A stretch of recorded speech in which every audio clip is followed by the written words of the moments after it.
কিন্তু ওই নতুন ধনী হয় যখন অর্থশালী হয় পরেও আমাকে শেষ করতে পারে শরীর করতে পারবে।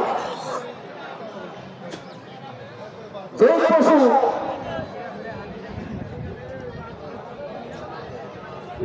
কথা শুনে আপনারা যারা নামাজের মাঠের মধ্যে দাঁড়াই আছে তারা না থেকে আপনার কাতারে বসে যান, নামাজের কাতার সবাই বসে যান।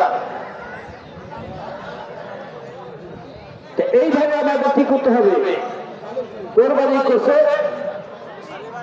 যখন কোরবানি করছে তখন গাভিন বিলা পরিচিত ছিল না, গাভিন বিলা পরিচিত ছিল না, পরে সেটা প্রকাশ হয়েছে গরুটা গাভিন। তাহলে এই অবস্থায় ওই গাভিনকে দ্বারা কোরবানি করার গুরুত্ব আছে, চলবে।